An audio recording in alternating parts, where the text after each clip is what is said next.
Hello and welcome to the Open Talent Report. This is the podcast where we discuss the emerging trends in labour law, employment law, independent work and the gig economy, which many organisations are wrestling with due to the growth of the open talent and gig economy. I'm your host, Conor Heaney.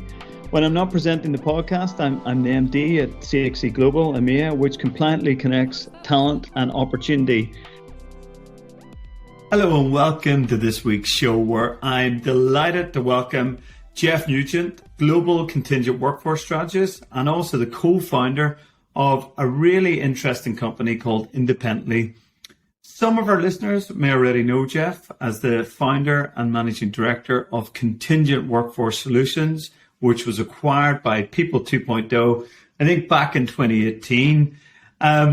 I first got to know Jeff as a partner to my day job at CXC. He's an influencer, an expert in all things global payroll and compliance. And as I was saying before the show actually went live, Jeff is probably one of the nicest guys in our sector, and he's certainly an expert that I'm proud to call a partner and a friend. Jeff, how are you doing, my friend? How are you keeping today?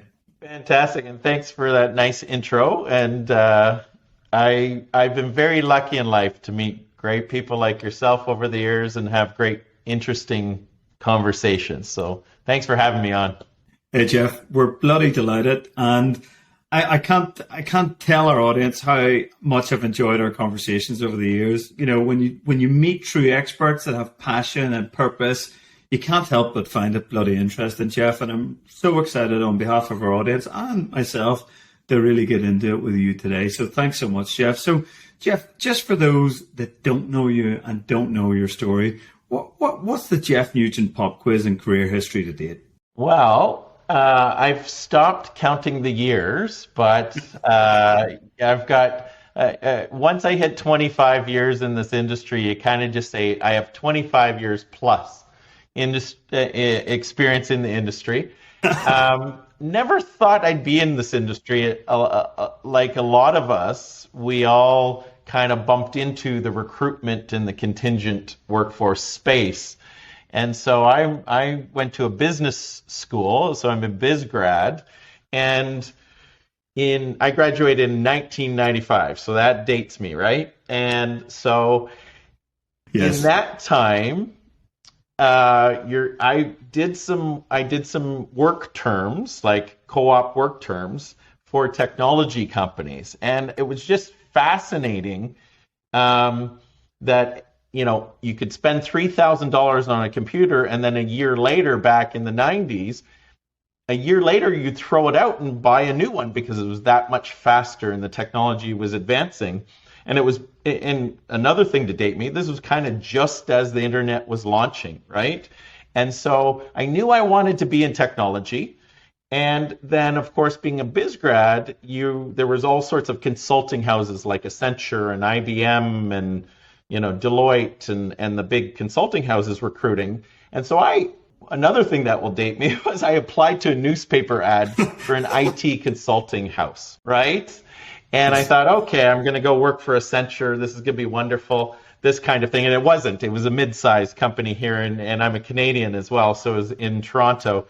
And so I got there, and yes, they did little consulting projects, but for the most part, it was staffing.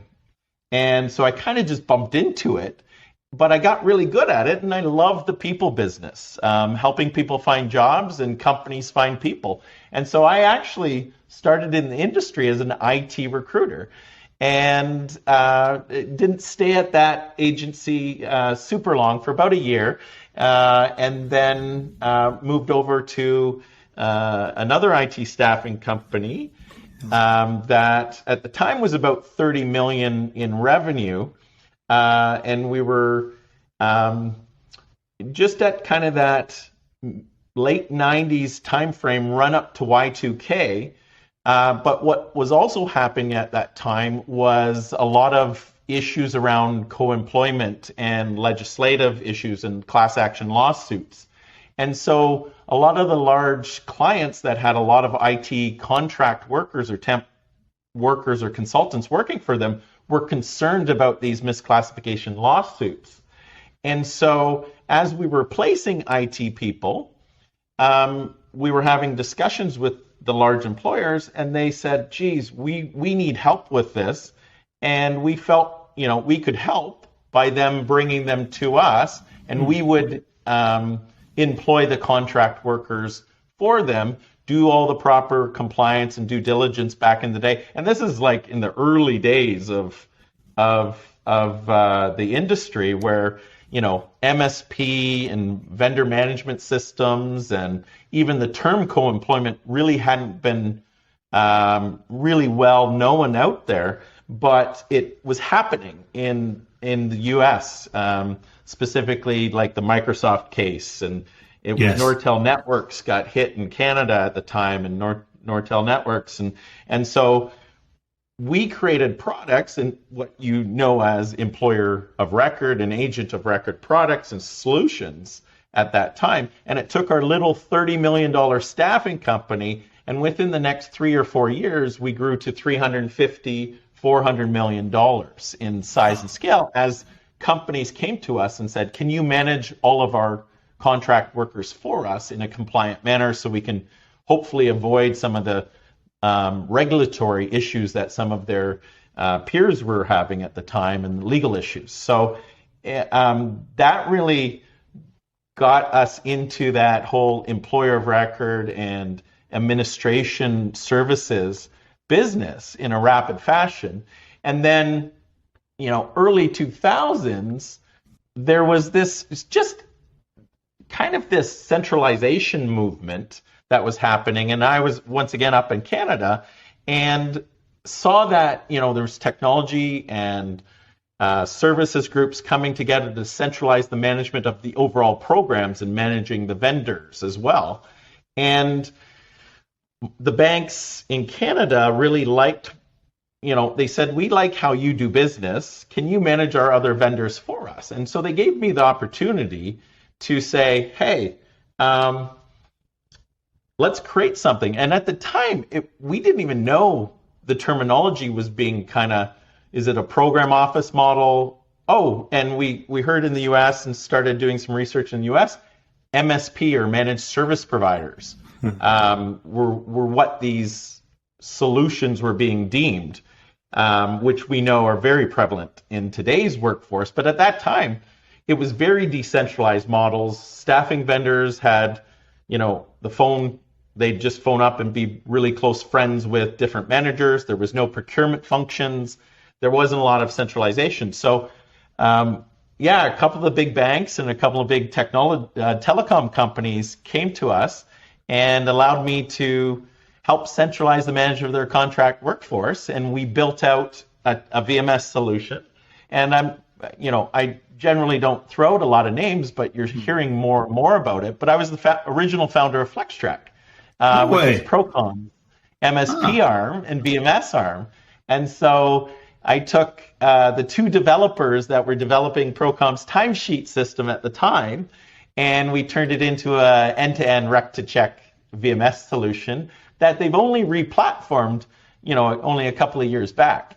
So started that with the Procom folks, and that actually helped accelerate the company even to grow even faster, because at the time we looked at it as a strategy. Creating your MSP and VMS solution, it was a strategy not only to potentially give you a competitive advantage to grow your staffing business and your payrolling business, but it also was very protective of the payrolling business we had already won as an EOR AOR at the time in the business. So we kind of thought about that strategy, and the owner of Procom at the time, is privately held, said, interesting, go for it. And I built out FlexTrack in the early days. So that was a lot of fun. And then, as an entrepreneurial mindset, I was very lucky in life that I haven't, my dad was a veterinarian, but always owned his own practice. So I always thought like an entrepreneur, and thought, well, geez, I'm pretty good at this stuff, so I should take a run at doing it myself. And so I started, like you say, a company. In the introduction you mentioned, I started a company called Contingent Workforce Solutions. And I think that also dates me, because back in the day, I was able to get the URL, Contingent Workforce Solutions, because quite honestly, at that time, there was only a few researchers and they were starting to call it contingent workforce. And so that kind of became the industry terminology. And I was lucky enough that I was early enough in the business that I secured the URLs for it. And people often said, well, you can't trademark that. And I go, well, when you got Google juice, what do you need a trademark for the name of your company for anyway? So I was very lucky along those lines too, because whenever somebody Googled contingent workforce management, we would be number one. And still to this day, I did not pay $1 in Google advertising to try to rank above other people. It just naturally went up to the first page, which is always nice. So wow. So yeah, and then like you had said in the introduction, people see the results of things towards the end, but I was that overnight 10-year, 11-year overnight success when then in 2018 the folks from People 2.0 they were just starting in with their strategy to look at merging companies together and then do an M&A strategy. And I had known Eric Vonk and Chuck Miller through the years because also when I was at CWS, when you're a small company, I did it as an entrepreneur with the bank of Jeff Nugent. I didn't have the marketing dollars that some of the well-funded companies did back in the day, and the tech companies that had the private equity or the VC funding behind them.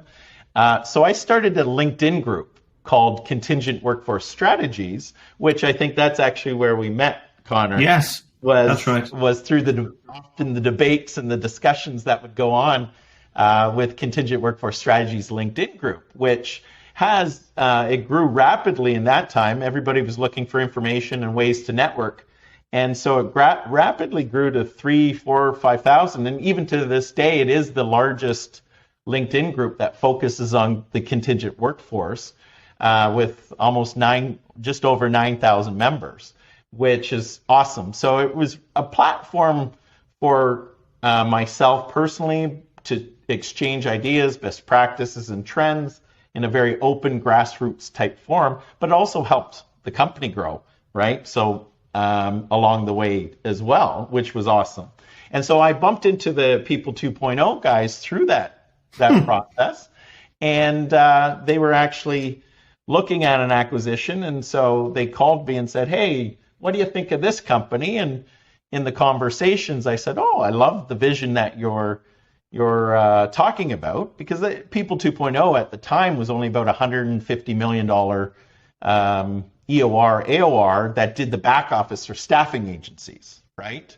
But that's the vision, and it was an unbelievable vision, was to be a global platform for anyone that helps recruit. So a staffing agency that helps a worker find a job, or a client find a worker, or be it an enterprise client that recruits their own worker that could put it on a platform to employ a worker. And they wanted to not only do it across staffing agencies that recruit temp and contingent workers, enterprise clients, but also saw the emerging trends of the online platforms really starting to take off. And they do great work in matching candidates to jobs, but on the employment side, it's very technical and labor intensive and capital intensive to pay payroll and things like that. So saw a trend towards maybe supporting that as a target market as well. And so through the conversations about the one acquisition, I really fell in love with the vision and joined forces with People 2.0. And there was 4 founding companies, of which CWS was one of it. And then we got some private equity behind us, went through that whole process, and went on to acquire 8 more companies, merge them together. And then last spring, we had another process with a very large private equity fund called TPG, which is part of the Texas Pension Group, and then I've finished up with People 2.0 at that time, and then I've been enjoying working on some cool projects and new startups as well. Wow, Jeff, it's quite the journey, and I was just enthralled listening to your story, and thanks for sharing it with our audience, and I'm sure that they'll feel the same. So, Jeff, before I want to really look at your new venture, or one of your new ventures in a moment, but I had a question because I'm wrestling with this question myself, and I just want to be honest about it because I'd love to hear your take. So, for coming up to nearly 17 years, I've been in, I guess, MSP, RPO, over the last 7 years with CXE, payroll, global compliance, regulatory convergence, independent work, EOR, AOR. And we've talked at length in our sector around contingent workforce, right? But I'm starting to think, and it's starting to really piss me off, excuse my crudity, that maybe contingent worker or contingent workforce isn't the best descriptor. I know it probably is if you look at it analytically. You know, an independent worker is often doing work on a contingent basis for a specific term. But if I was a contingent worker, as it's currently described, it would really piss me off being described as contingent, right? And if you think about all the growth forecasts and the increased utilization of independent workers, independent contractors, freelancers, within that catch-all bucket of contingent workers, I don't know if I'd want to be described as a contingent workforce. I don't know if it's as relevant as it was when the when the phrase was coined. What's your take on it? Am I coming at this with sort of too much idealism or no? Well, it's interesting because I've always really believed in self-employment and contingent work or contract work, and it's not a lesser form of work. I've always said that, and I've been on a soapbox my whole career to say working on contract and being self-employed and working as a consultant is not a lesser form of work. Temporary work is not a lesser form of work because there's some self-employed independent contractors that are making $500,000 million as consultants, and they're very entrepreneurial. So, you know, temporary and contract work is not a lesser form of work. It's being proven out as the years go by, where now, you know, the trends way back when were towards greater usage of contract and temporary workforces to supplement your workforce in peaks and valleys, right? But now it's about talent and, you know, the ways you bring talent in, and often the best talent, right, are choosing to work as contract work in contract and self-employment, right? Because that whole trend of it growing has been brought on from those, gone from, you know, servicing those peaks and valleys to then, hey, I like the work-life balance. So demographically, what you're finding is you've got the baby boom retiring and moving out of the workforce, but then figuring out that they really aren't very good at golf or whatever their hobbies they dream to be, and they want to stay kind of on the pulse, but of working, but they want to work on their own terms, right? And have flexibility to work for a month, make some dough, go on a vacation for 3 weeks, and then go, you know, work another contract. Or what they want to do is they kind of want to work for multiple companies now versus just one, be beholden to one employer. So you're seeing this trend in the workforce demographically with the baby boom, thinking about it from this whole idea of I'm doing it on my own terms. And then you've got the other side of the demographic, the millennials, the Y, Z, that, you know, they've come out of the womb as wanting to be CEOs and the master of their own domains, right? And so they're also very much into work-life balance and being the master of their own company and being the CEO. And that also is very similar to consulting and contract work as well, where you can pick and choose who you're working for on projects you want to work for on, right? So, I love the terminology question because it really is not like it was back in the day where you went, oh, you're on contract. Oh, yes. That's a lesser form of work and you'd be looked down upon. Now it should be the opposite where, wow, you're self-employed and you get to choose the work, right? You get to choose who you want to work for. And a lot of the time, the best talent pool, especially with knowledge work, are the self-employed ones because they're the most confident, most competent, right? In a lot of cases, to go out on their own. And so they become highly sought after. And so as, you're starting to see the shortages happen, that's also driven by demographics where the baby boom, which was our largest knowledge-based workforce, they're all starting to retire. So at the end of the day, we're now seeing that come out of the workforce and there's a shortage there. And so companies are waking up and going, we really have to engage this and treat them well. Because the other thing that I've quoted many, many times, that contractors are people too, right? And consultants are people too. You should not just treat them like a vendor. And so, we all got into this, and the contingent workforce management space grew in 2008 and 2009.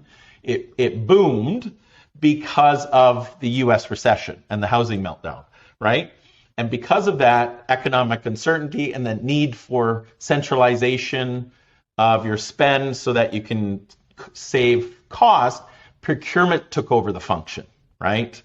And they drove tons of cost savings by, centralizing the management from each hiring manager having resumes on their desk from a salesperson to centralizing it through an MSP, VMS with automated streamline of processes, but tracking of spend and addressing where you're overpaying and rate management and all those cool tools around spend management. That's how it all started and grew so rapidly. And that's why you see even today, procurement owns a lot of the programs out there.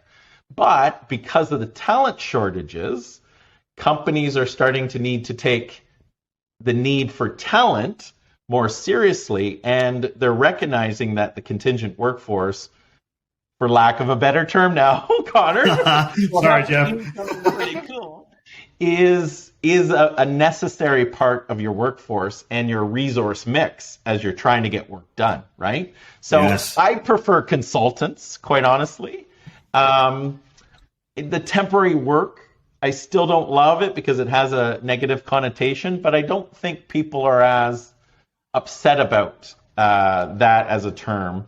But really, contractors and temps are people too, and you got to treat them like such, or if you're not going to get an engaged worker, right? Yeah, I agree. I don't know. I'll attribute this phrase to John Younger, the Forbes contributor, but John often talks at length about freelancer first or worker first in terms of the same ethos that you've applied there. That yes, of course, they are people too and should be treated as such, because I think a lot of the worry from the enterprise community and buyers has been around co-employment. But Jeff, as you'll appreciate, it really does not exist outside of United States or North America. There's other compliance risks, without nerding too much on it, that are much more prominent.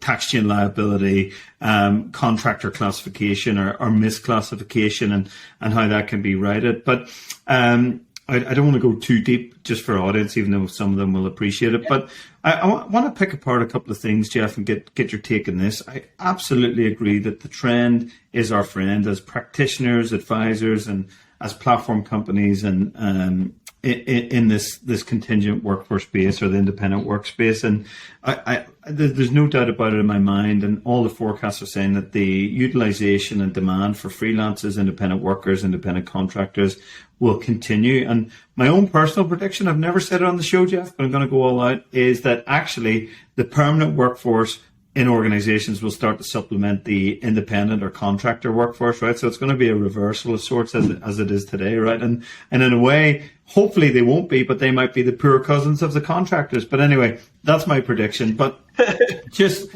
looking at the trends, Jeff, because I agree with a lot of what you've said, particularly in relation to the knowledge worker, that she or he often are the high reward, high choice, and often high cost, but a high benefit to the organization, right? And they do a bloody great job of really solving organizations' problems, and they're much in demand, right? And for that category, I think, great. Let the market decide what they will buy, what they will purchase, how much it will cost. They're professional. Oftentimes, they'll have a company wrapped around them. They'll have their own insurances. But then you've got, as I categorize them, you've got the low choice, no choice workers, often engaged in the open sharing or gig economy that in a lot of cases, Jeff, as you will know and appreciate, they've been shoehorned into these contract for services that if you look at them beyond the face of them, there's no way in hell that these workers could be in any way considered a temporary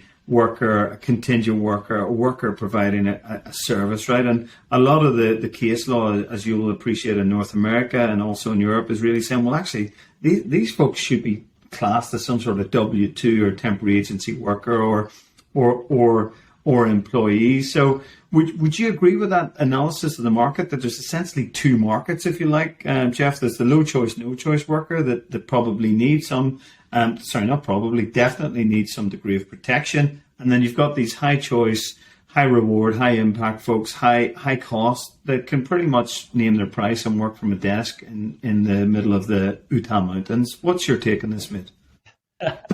Yeah, you're 100% correct. And even in the temporary work marketplace, what you're finding is it still is a choice of the worker. So I know you're saying, the low skill has less choice. A lot of them choose to work multiple temp assignments because it's more of a lifestyle, and they like the flexibility of taking a shift here, a shift there. But you're bang on with the lack of protections they have, right? Yes. And so if they choose to have that flexible lifestyle and work through multiple agencies or work on multiple, take shifts here or there, or they lose the benefits, and when it comes to medical, dental, healthcare benefits are very important to have. And so if you're not full-time and you're working gigs, you lose those protections, and you often lose the protections of employment standards and kind of fall through the cracks. And so, yeah, there has been an interesting movement towards the need of more legislation to understand the market and potentially create protections to help the freelancers and the gig workers in that lower wage, potentially less choice. I would hazard to debate that, though, because physically showing up for work is an area where if you've got the ability and the motivation to physically show up to work, there are lots of manufacturing jobs, logistics jobs, hospitality jobs that there's just so many out there right now that you can have your pick of those types of jobs. On the knowledge work, you're right. If you're really good at what you do in the knowledge economy, you can work from anywhere, kind of, I wouldn't say totally name your price, but it allows you to kind of have that flexibility to pick and choose the jobs you want to work on and how much you want to make, right? I think in the knowledge work scenarios, though, there is still even a lack of protections when it comes to certain things around employment standards law, protections, and or the ability to have mobile benefits and things like that as well that aren't tied to the traditional employment relations. So what we're seeing is a lot more legislation and investigations into protecting both the temporary workers and the higher end self-employed independent contractors and knowledge workers as well. So I think you'll see more of that happen as you're seeing across the EU initiatives in North America. We're seeing more studying of that. And what is interesting is it's not only governments studying it, it's large industries. So think of the benefits providers and the insurance providers. They're also saying, how do we change the way we do business and our traditional policies to make it more mobile so that it's with the individual versus, the group life, the group benefits program type pricing model where it was always tied to employer. How do we make an individual type policy that is more group-like priced though? And how do we do it through a fractional gig scenario where I can provide benefits to the gig work and freelance workforce for 1 month, 2 months, 3 months? Because if you think about benefits programs, a lot of the times there'll be like a 60-day waiting period before you can get on the employer's benefit. Well, the gigs started and finished by the time the 60-day waiting period, right? So, it's so true. Institutional type companies are starting to see this as such a big part of the workforce and wanting to start to solve for that as well, right? Yeah, I concur. And, just as you were speaking there, I was thinking of early stage platforms such as Portable that offer benefits. I'm thinking of Alicia out of Netherlands that are doing that fractional insurance piece. I'm thinking the Safety Wing on the healthcare front outside of United States. But I fully concur with you, and I think it's great to see there, Jeff. But what we haven't seen, at least over here in Europe, where I'm based, is banks moving into this space, because I feel, and there is some research out there to show this, is that freelancers and independent workers are in many cases disenfranchised from mainline financial products. If you think of mortgage, if you think of car loan, you think of car leasing, they're done, right? They're out of there. They can't access it, and if they can, they got to jump through more bloody hoops than Linford Christie in his prime, right? So they really. I know, sorry, so our 80s listeners should appreciate that. I probably got it wrong. It's not hoops, it's hurdles. But anyway, the same principles largely apply. But the banks don't seem to have caught up with this yet, Jeff, in my view. And also the credit decisioning systems seems to be built and still utilized for the full-time permanent employee. But as you know, and as our listeners know, and as I know, that's a diminishing slice of the pie in terms of the workforce. So the banks almost have a diminishing, if you think about it, recurring revenue stream in terms of volume. And I haven't seen many or any yet move into this space. Anything that you've seen out there, Jeff? And also, do you agree with the hypothesis? And that's why I picked on some of the insurance guys too, because they're slow-moving beasts, right? And when you look at these institutions, be it insurance and be it the banking and financial systems, it had all been so tied to the traditional employment scenarios. The other thing, when I talk about institutions, government themselves have been tied to the traditional employment scenarios for tax collection, right?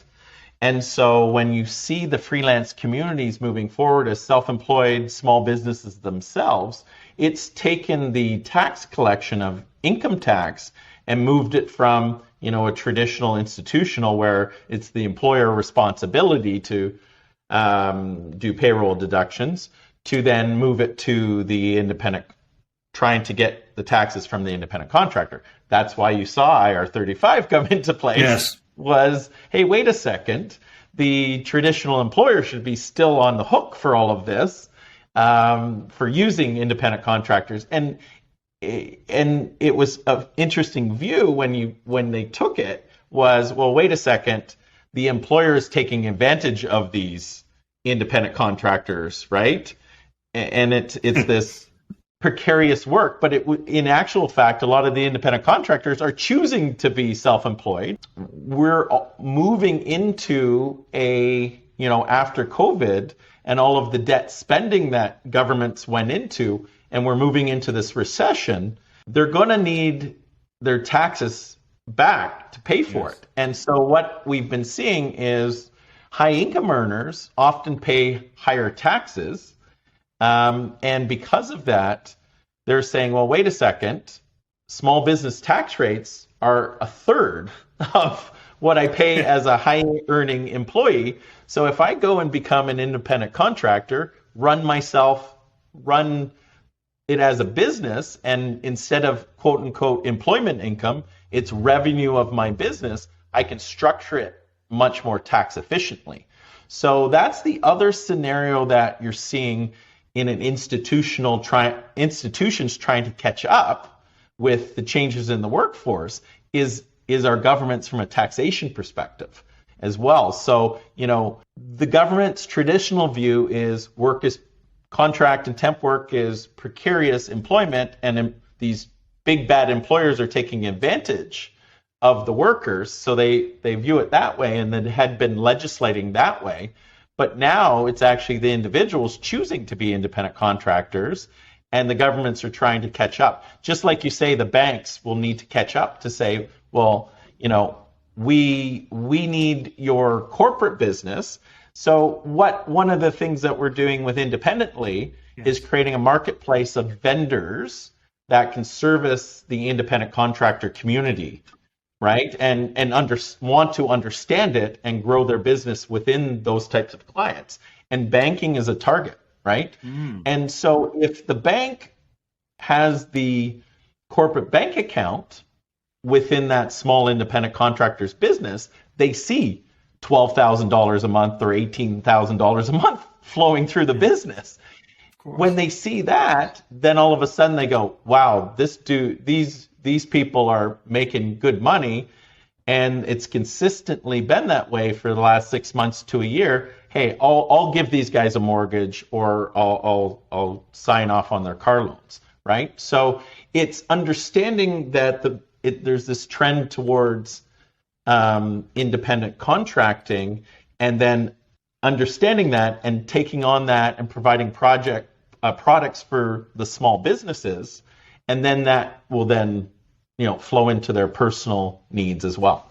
And Jeff, I want to touch on Independently in a bit more detail in the following context, if I may, and I hope I've got this right, but if I haven't, I'm keen to hear your views on this topic nonetheless. So as you'll be well aware, Jeff, there's been a proliferation of talent marketplaces. So you've obviously got the larger freelancer marketplaces such as freelancer.com, Upwork, People Per Hour, Amazon's one, TaskRabbit, the list goes on and on. But then you've got, I guess, more marketplaces that are geared towards the typical enterprise company and enterprise procurement buyer.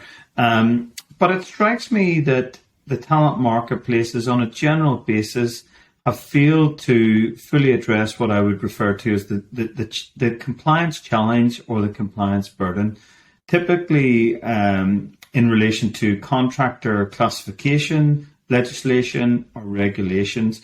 Oftentimes the marketplaces haven't seemed hugely concerned about this, but as you know, Jeff, the enterprise's legal counsel, procurement and HR are concerned with this. So my question really is, would you agree with that analysis, or do you feel it's no longer redundant in the age of demand for talent? Or is there solutions out there that can help the talent marketplaces become more compliant to meet the needs of procurement and enterprise buyers? So a rather long question, but hopefully you got the gist of it. Oh, I totally hear where you're going with it. And I agree with your observations that the talent marketplaces out there have not really focused on the complexities that are required to properly employ people compliantly across multiple jurisdictions, right? So when you got to think about tech folks coming into this market, they saw a very lucrative market, right? Once again, because you're dealing with people's wages, and when you're dealing with people's wages, there's a huge flow of cash going, from hey, the person provides a service, you pay the worker, and then you aggregate the billing, and then all of a sudden it's hundreds of millions of dollars in wages being billed. So they saw this huge marketplace, and technology always sees things from a disruption standpoint. So they act first, think later, I think, often. But it served them well. But they didn't really focus on the complexities underlying, underneath the, hey, I'm going to match a job and a person together. And they took the very simplistic approach that everyone is an independent contractor, because that's simple, right? It's very easy to pay someone $100 an hour and bill $110 an hour to the client, right? Yes. Very simple. Hey, okay, number of hours times hours worked. Here's a invoice to the client for $120,000, and we'll pay the person $100,000, and we'll make that split, right? Unfortunately, they didn't really look at building out or focusing on the complexities of employment standards laws and misclassification of workers as part of that. Yes. And they just were making matches and then said, okay, well, we'll address employment laws as it comes, right? And as we know in the staffing industry, the complexity is in the back office and employing workers compliantly with employment standards legislation, and in particular around the classification of the workers. Because an independent contractor has to run a small business and act like a small business as they're providing their services. Deeming someone an independent contractor that is actually doing the services of what a temporary employee would be doesn't meet the criteria, and you should be doing government remittances. They should have employment standards protections around being paid, sick leaves, unemployment taxes being remitted, pension plan being remitted, vacation pay, all of those types of things. Those workers that aren't independent contractor, true small businesses, need to have the protections and have the remittances done on their behalf. Yeah. And the marketplaces, say, oh, we'll get to that, right? They wanted to launch and make money first, and then they'll get to the complexities later, and they still aren't there. So like you've said, there's more and more launching, and even the big ones haven't fully addressed the complexities of the employment standards issues, because it's not only picking one market where the workers are and the clients are. What you're finding with the marketplaces and remote work is you've got a global talent pool providing services to a global client base. So, employment standards law typically applies to either where the work is being received or where the work is being provided, even though it kind of defaults to where the work is being provided. So if you've got a remote work in a global talent pool and you're a US company using a platform, you may have employees in 42 different countries working for you and needing remittances done in 42 different countries, right? Yeah. And that's incredibly complex and complex to program as a tech platform. So yes, I 100% agree that the tech disruptors in our industry took the path of least resistance at deeming everybody independent contractors, and they've struggled becoming mainstream because of that, right? Yeah. So enterprise buyers that have deep legal departments will say, no, you can't touch that with a 10-foot pole because we're liable for a misclassification lawsuit, which is hundreds of millions, potentially hundreds of millions of dollars of liability. Right? So what we're finding is as new platforms come online, they take that disruptive mindset and just want to deem everybody independent contractors, but then they're challenged with becoming more mainstream in the enterprise arenas because they don't have the compliance with regulatory standards, right? Yes. So, think of it if you were a staffing agency and you walked in and say, all my people are independent contractors, people will call you out and say, no, that's not true. You got to run payroll, right? And do remittances. And it's just the staffing industry knows how to do it because they've been doing it for years and years and years. The tech disruptors are coming in going, ooh, that's too complex for us right now. I just want to start billing, right? And unfortunately, you just can't do that, right? So in terms of products, Yes. From both of what we're doing had done in the past, a lot of the platforms are working with employer of record companies out there that will be their underlying employer of record and help with that classification of workers. In terms of what we're doing at Independently, we are not an employer of record. We are just looking to we're an AI-based tool that helps with that worker classification. And then we've developed an insurance product on the end that allows for indemnification of that determination. So a lot of the enterprise buyers will say, hey, Mr. Platform, Mr. and Mrs. Platform, okay, we'll give you a shot, but you got to indemnify us of any of the misclassification lawsuits that we may encounter on your behalf. And so some will blindly sign that indemnification. Most that know and have good legal departments, they'll say, no, you can't have that. You can't indemnify for that because, that's a huge, massive liability that we're not really addressing internally. So you can't sign off on that. So then they either aren't going to do business with that client, or the client will just force them to sign an indemnification that they aren't actually addressing, right? And they have an underlying risk for. So having a tool that helps them make a proper determination and then a indemnification, insurance-backed indemnification product that they can integrate into their solutions and offer the indemnification to the clients is what we're solving for at Independently.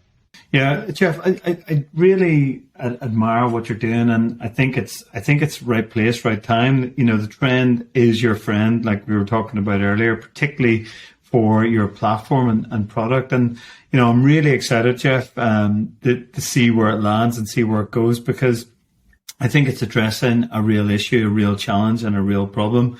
And I also like what you guys are doing in relation to the banking and insurances piece, and really getting a contractor or independent worker, she or he, set up right out of the box. Because as that trend continues for increased demand utilization for freelancers, independent workers, not everyone knows how to do that stuff. Like, in some countries, it's incredibly complex. So if you can simplify that and make that easy for workers, then you've got an amazing business there. Well, we hope so. And quite honestly, taking some time after finishing up with People 2.0 and being in the industry as long as I had, I've always said, okay, if I'm going to do something else, why not take the hardest, most complex issue that's out there and try to solve for it and better the industry, right? And I'm a huge believer in self-employment, and the trend is your friend around independent contracting and gig work, and more people are choosing to do that. So, wanted to solve for it and help. And one of the key obstacles to self-employment is all of the complexity of setting up a business, getting benefits, getting bank accounts, all the things that would hold someone back from being self-employed. You want to help them create a very easy solution for them in fractional benefits that you can buy on a monthly basis on corporate bank accounts and very freelancer-friendly banking solutions. Website development, all the things that a small business would need, have that at the ready, and use our economies of scale to negotiate best pricing for the independents to come and utilize those services. But it's not all just altruistic, Connor, I know I'm a nice Canadian, but at the end of the day, a more compliant contractor that's bought all of those services and has insurances, has a corporate bank account, has a website, is invested in their business. Because of that, it maybe has multiple clients, right? They become a more compliant contractor as well, right? So for us to have our compliance tool and indemnify, we're taking on the risk that the workers that we say are self-employed actually are and would be proven as such in a court of law or by a government agency, we want to make sure the workers are doing all the right things and are happy and running their small businesses efficiently, and they'll be more compliant that way as well, right? So, so it isn't all altruistic, although it does make everything a lot easier for the freelancers, and making it easier for the freelancers, it allows them to do business with large enterprise clients and other folks in a much easier manner as well. So, yeah, it's a lot of fun doing what we're doing. Yeah, it sounds it, Jeff. And, you know, I think most of our listeners are capitalists anyway, and I'm sure they won't object to any of us making money, but doing a social good and a enterprise good at the same time. If you can marry all those three things together, then it's for the good, my friend, Jeff. So I like where you're at, and I love your philosophy and your ethos there. And Jeff, I want to touch on something. I hadn't intended to ask this, but I've been following, and I don't know if you have been following this online.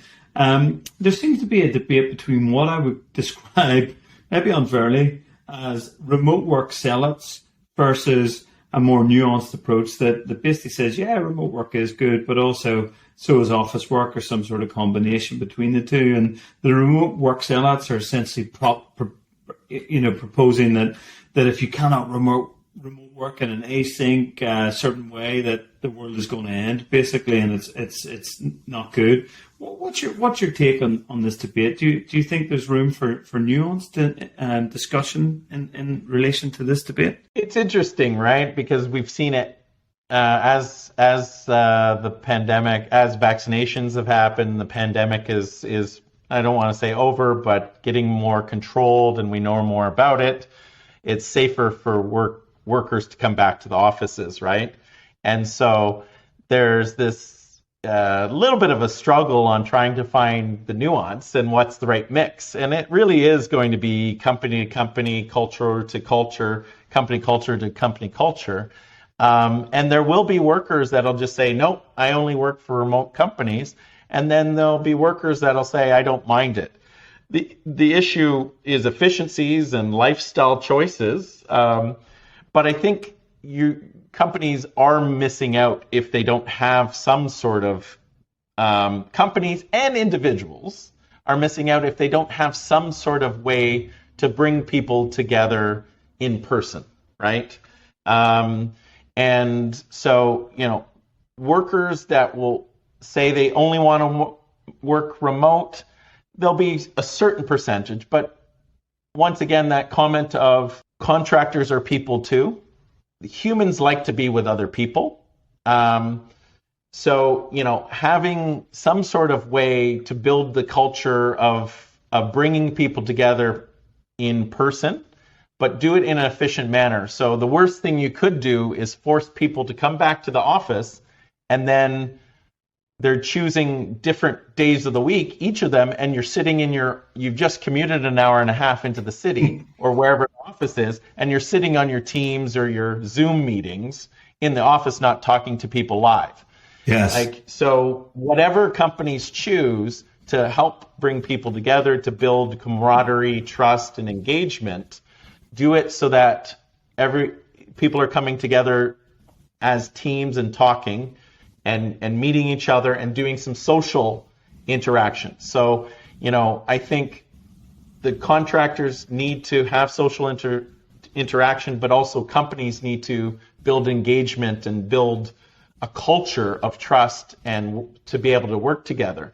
Because I hate the term quiet quitting, because really it just means people are just not engaged in their work. Well, is that because everybody's been sitting at home and hasn't built trust by having a coffee, having those small talk family discussions about your family or what you did on the weekend and all those types of things? Because the world of remote work is hop on your Zoom meeting, be efficient for 30 minutes, and then move on to the next one. And you're not really getting to know each other. And so it's not building the same amount of engagement or culture within the company. So I think we're going to still debate this for a little longer as we figure it out, because there is so much efficiency in remote work, and we've proven that technology works.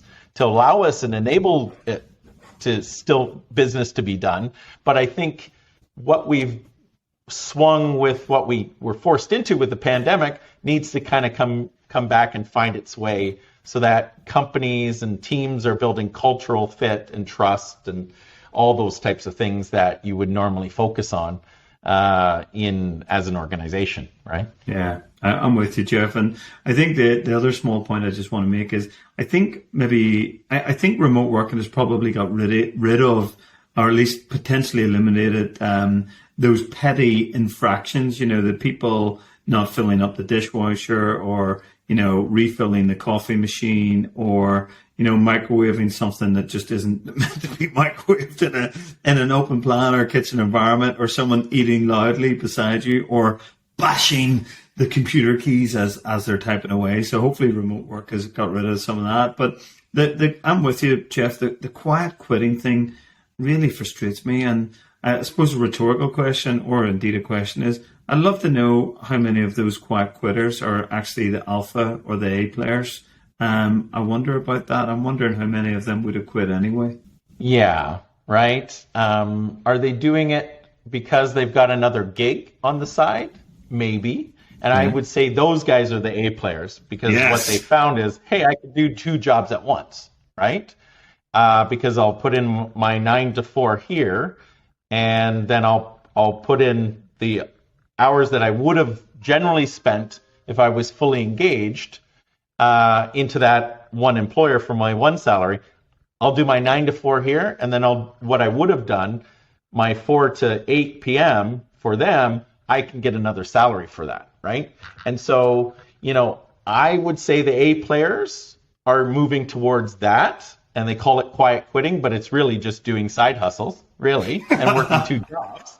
Moonlighting, like a lot of us did as A players. You got to moonlight and work, hustle to build your business and make more money for your family. So you find that what the difficulty would be is the B players that are just tuning off at 4 and just saying, because they are not engaged, they don't feel part of your organization, so they're just showing up to do a job and finishing it, and working half what they normally would, right? And not really putting the effort in because they're just not engaged, and they're a B player, so they're rather do their hobby versus work, right? So I think there's a balance of the different types of people, and I hope that there's more A players than B players doing it, and they're doing their side hustle to earn more money, which then leads to eventually they may quit the one and then be independent, self-employed workers, right? So time will tell, I think, with all of these trends and different things we're experiencing. But the pandemic did accelerate that remote work trend massively. It also accelerated that trend of a global workforce, right? And global talent pools, which is so important. And then for, the vendor community, it's also created the ability to have a global client base. So where you would have only recruited for someone within a 45-minute, commute or of your salespeople and or your talent pool, if you've got a global talent pool, you can also go after a global talent client base too, which is really cool, right? Yeah. So. I'm with you, but it does fascinate me. Listen, it's good for my day job, but it does fascinate me how many organizations do struggle with the ability to not source people overseas or outside their own markets. That's pretty much straightforward. That could be done right easily enough, but organizations really seem to find it incredibly difficult to actually hire the workers overseas, even if they've got their own entity, right? It's really fast. Listen, it's for the good. I'm not complaining. But I just find it an interesting aside, nonetheless, Jeff. So good for our respective businesses, I believe. But funny, intriguing, and fascinating, nonetheless. So, Jeff, I want to finish our conversation, which, by the way, I've thoroughly enjoyed it. I always enjoy our conversations, but I've particularly enjoyed this one, Jeff. But I want to finish with a question I ask all of our guests. And Jeff, it's a simple question. The answers aren't always as straightforward as simple, though. And the question is this: what, if any, is your prediction on the future of work? It's interesting, right? I think this has been debated and talked about, and there's so many, even mainstream commentators and newspapers are writing about the future of work now and where it's going to be. And I think we're experiencing it in real time, right? And I think it's taking what was the traditional employment model of, hey, get a job, work permanently for one company, and ideally finish your career with that same company, to it evolving with ups and downs in the economy and organizations needing to have more flexibility to deal with the peaks and valleys, to then it being more of a demographic choice where the workers are starting, they've experienced that positively or negatively, but in a lot of cases positively, where the workers are starting to choose to work in a more flexible manner. And it's starting to kind of all level out where, companies, you don't see permanent employees working for 15, 20, 25 years anymore. Kind of the average tenure of a full-time employee is in that 2 to 3 years, right? And what you're seeing with in the knowledge workforce, at least in the higher end skills, the consultants and the contract workers are actually working longer and longer gigs back to back. So you might get hired in on a project for 6 months, and then you do a good job and you get renewed, right? And so you're starting to see the average length of engagements of contract and temporary workers getting longer and trending towards year and a half, 2 years. So when you're starting to see that blend where there's a convergence to say, the average tenure of a full-time worker is 2 to 3 years, and then a contractor is 2 years, well, really, we need to start building the employment models and the infrastructures within the companies to deal with people coming in and out of the organization very fluidly, right? And so I think that trend will continue with that need for fluidity.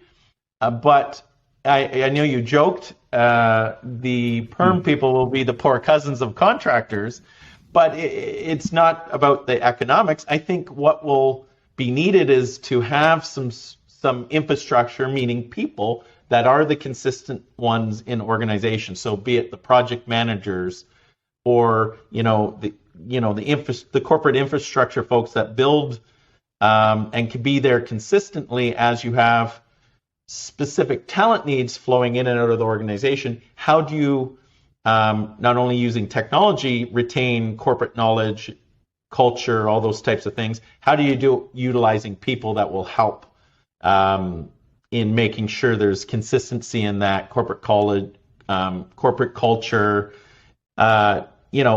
So there's going to be a need for a certain level of workers that are perm, that build that support network for the fluid workers coming in and out on any type of engagement. So you're going to see that. The other trend that you're really starting to see is, and especially it's been promoted with the platforms, is task-based, right? And it's almost the same idea of project-based 3 to 6 months, but you're seeing tasks where I need this done.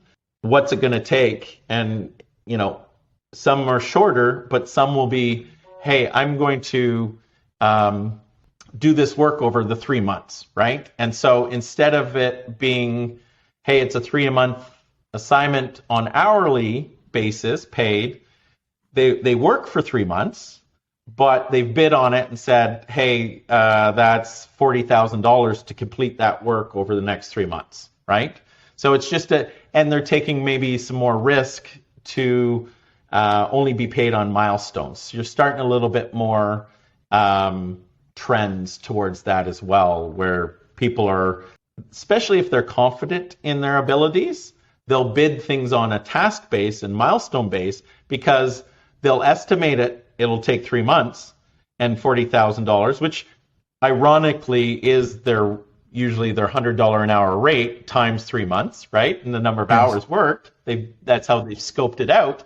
But if they can do it in 2, they've just made an extra, 30%, and they can get on to the next client to do the next task that they might bid, put in a price that would have been hourly rated, but because they were taking on the risk and they completed it quicker, they're actually doing better financially because of that. So I do see, as individuals get more confident like that, they will start to work in those SOW type task-based roles. But it's a different way of managing that versus the traditional employment model where you show up to work every day and you get paid by the hour or the week, etc. So I don't know if that answered your question. It was a long, roundabout answer, but I do see those trends. And then, organizations have to build that infrastructure to deal with that, right? And to maintain productivity in their culture and